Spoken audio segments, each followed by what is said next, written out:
வணக்கம் ஃப்ரெண்ட்ஸ், நம்ம ஆலினால் சிச்சர் யூடியூப் சேனலுக்கு உங்களை அன்போடு வரவேற்கிறேன். விக்டர் நார்த்து சார்டினியாவில் பாலாவுங்கிற டவுனில் வசிக்கிறாரு. ட்ரெயினில் 2 மணி நேரம், பஸ்ஸில் 1 மணி நேரம்னு ட்ராவல் பண்ணி பாலாவில் ஜேம்ஸ் இறங்கினப்போ மதியம் 12 மணி. மெதுவாக பெட்டியோட நிழலை தேடி ரோட்டோரமாக நடந்து ஒரு மரத்தடியில் நின்னாரு. நேரம் ஆக ஆக வியர்வையில் அவர் சட்டை உடம்போட ஒட்டி ஒரே கசகசன்னு தலை வேற வலிச்சுது. அப்போ திடீர்னு ஒரு ஹாரன் என்ஜின் சவுண்டோட கேட்க சந்தோஷமா ஜேம்ஸ் நிமிர்ந்து பார்த்தாரு. கிட்டத்தட்ட 1 மணி நேரம் வெயிட் பண்ணிருக்காரே. ஒரு கருப்பு கலர் கார் மெதுவா வந்து ஜேம்ஸ் பக்கத்துல நின்னுச்சு. ஆனா அது விக்டர் இல்ல.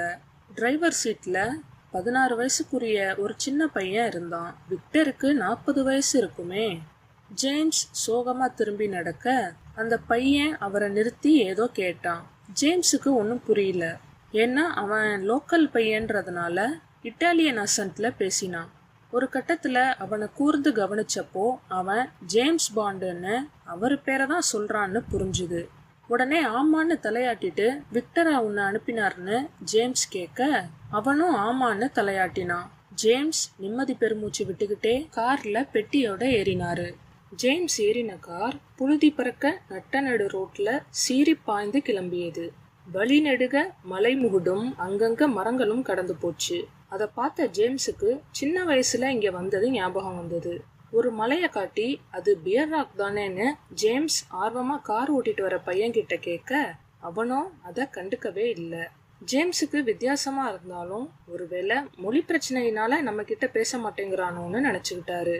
திடீர்னு வெப்பம் மறைந்து ஜில்லுன்னு குளிர்காற்று முகத்துல வந்து மோத அதுவே ஜேம்ஸுக்கு சொல்லியது விக்டர் வீட்டை நெருங்கியாச்சுன்னு.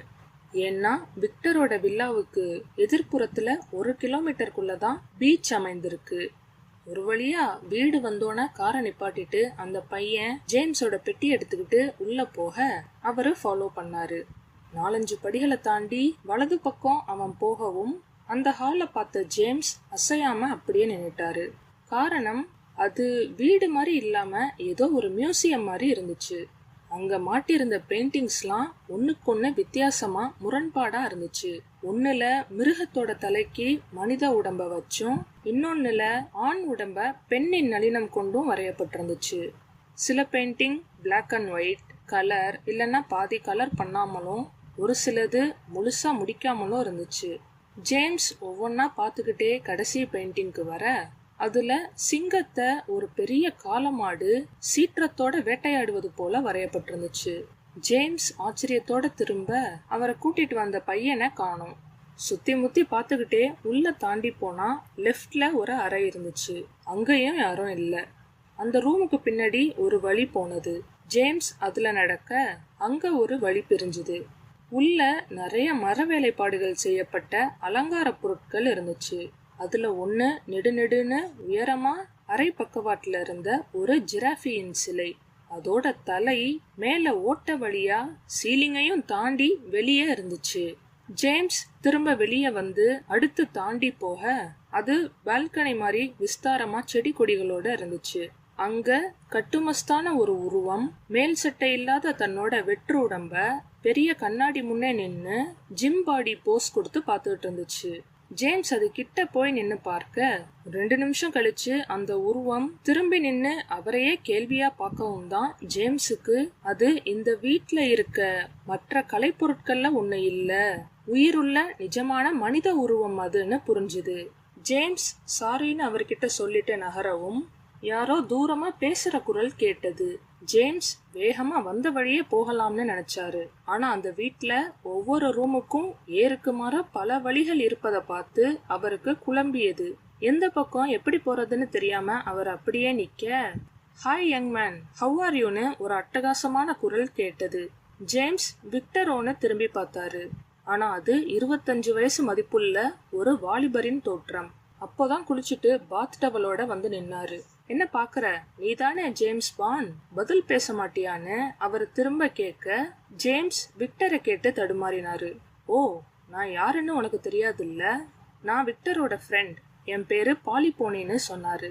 ஜேம்ஸுக்கு உடனே மிஸ்டர் ஹெய்ட் இவரை பத்தி புகழ்ந்து சொன்னது ஞாபகம் வர ஒரு சிரிப்போட, ஓ அப்போ இங்க உள்ள பெயிண்டிங்ஸ் எல்லாம் உங்களோட கைவண்ணம் தானான்னு கேட்டாரு. அவ்வளோதான், பாலிபோனிக்கு தலைக்கால் புரியல. பரவாயில்லையே, அதுக்குள்ள என்னோட கலெக்ஷன்லாம் பார்த்துட்டியா? உனக்கு பிடிச்சிருக்கான்னு கேட்டாரு. நல்லா இருந்துச்சு. ஆனா எல்லாமே இயற்கைக்கு முரணா இருந்துச்சு. நீங்க ஏன் அப்படி வரைஞ்சு இருக்கீங்கன்னு ஜேம்ஸ் கேட்க, ஒரு ஆர்டிஸ்டுக்கு கற்பனையும் கிரியேட்டிவிட்டியும் தான் முக்கியம். அப்படி பார்த்தா எல்லாமே இயற்கைக்கு மாறாதான் தெரியும்னு பாலிபோனி பதில் சொன்னாரு. அப்புறம் சரி வா, நான் மாரோ கிட்ட சொல்லி உன் ரூமை அரேஞ்ச் பண்றேன்னு ஜேம்ஸ உள்ள அழைச்சிட்டு போனாரு. 2 பேரும் ஹாலுக்கு வரவும் விக்டர் காரை நிப்பாட்டிட்டு உள்ள வரவும் சரியா இருந்துச்சு. ஹாய் பாண்ட், எப்படிடா இருக்க? எவ்வளோ நாள் ஆச்சு உன்னை பார்த்துன்னு சிலாகிச்சுக்கிட்டே ஜேம்ஸை கட்டி தழுவினாரு விக்டர். ஜேம்ஸும் புன்னகையோட நல்லா இருக்கேன், நீங்க எப்படி இருக்கீங்கன்னு விசாரிச்சாரு. ஐ எம் ஃபைன்னு சொல்லிட்டு, சாரி பாண்ட், ஒரு வேலையா வெளியே போயிருந்தேன், அதான் உன்னை பிக்கப் பண்ண வர முடியல. மாரோ தானே உன்னை கூட்டிட்டு வந்தான்னு விக்டர் கேட்கவும், ஆமான்னு ஜேம்ஸ் தலையாட்டினாரு. சரி வா, நான் உன் ரூம்க்கு கூட்டிட்டு போறேன்னு ஜேம்ஸ் தோல்ல கை போட்டு விக்டர் கூட்டிட்டு போனாரு. பாண்ட், உன் ஸ்டடீஸ் எப்படி போகுது? சார்மியன் எப்படி இருக்கா? அவளையும் கூட்டிட்டு வரலாம் தானேன்னு விக்டர் பேசிட்டே போக ஜேம்ஸும் பதில் சொல்லிக்கிட்டே நடந்தாரு. பிறகு ஒரு ரூம் கதவை திறந்து உள்ள நுழைஞ்சு, வா பாண்ட், நீ ரொம்ப டயர்டா இருப்ப, நல்லா ரெஸ்ட் எடு, நாம அப்புறம் மீட் பண்ணலாம்னு சொல்லிட்டு விக்டர் கிளம்ப ஜேம்ஸ் தொப்புன்னு கட்டில்ல விழுந்து கண்ணை மூடினாரு. Thank you friends.